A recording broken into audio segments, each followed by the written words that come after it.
আল্লাহ তাআলা বলে, বান্দা শোনো, মৃত্যুর যন্ত্রণা সত্য সত্যই আসবে, যেটার থেকে তুমি নিজেকে পলায়ন করছিলে, মরতে তুমি কখনোই চাচ্ছিলে না, কিন্তু এটা শুনে নাও, যে মৃত্যু তুমি কখনোই চাও না, সেই মৃত্যুর যন্ত্রণা তোমার আসবেই আসবে।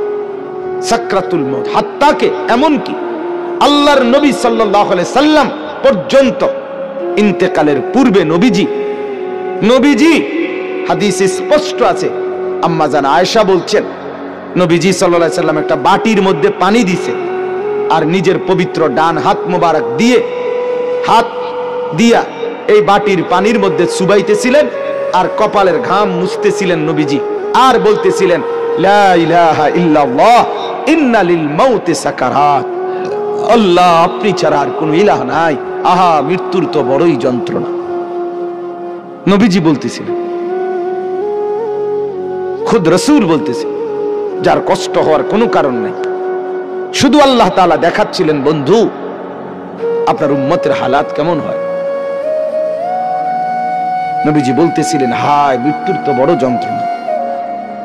হযরত ফাতেমা রাদিয়াল্লাহু তাআলা আনহা, ওই হাদিসে আছে, ফাতেমা রাদিয়াল্লাহু তাআলা আনহা তখন কাঁদতেছিলেন, নবীজির মেয়ে, আর কাঁদতে কাঁদতে বলতেছিলেন, ওয়া কারাবাহ ইয়া আবাতা, আরবীয় আফসোসের বাক্য, হায় আমার আব্বা, না জানি আপনার কি কষ্ট হচ্ছে।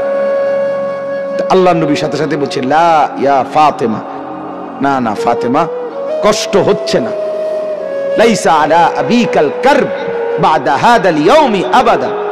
সুবহানাল্লাহ, বললেন নবী, ফাতেমা শোনো, আজকে তোমার বাবার জিন্দেগীর কষ্ট সমাপ্ত হচ্ছে, আজকের পরে আর তোমার বাবার কোনো কষ্ট থাকবে না।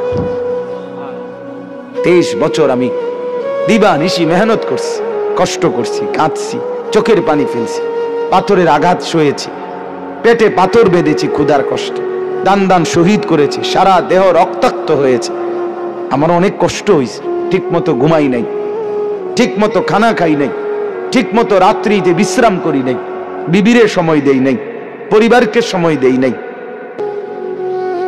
এটা বলতে পারবে না এবারে নবীরে ভালোবাসে, এবারে গাইল্লায় অন্য করে। আমার খুব হাসি আসে, জানে কি জবাব দিত এগুলারে, কি তো জবাব দিব, মেয়ে কি জন্য জবাব দিব? মৃত্যু তো খুব দ্রুত, আজ না হয় কাল, এবছর না হয় সে বছর, মরতে তো হবেই, আখিরাতে তো যেতেই হবে, কোনো সন্দেহ নেই। এজন্য বলতেছিলাম, আল্লাহর নবী সাল্লাল্লাহু আলাইহি ওয়াসাল্লাম বললেন যে আজকের পর থেকে তোমার বাবার আর কষ্ট থাকবে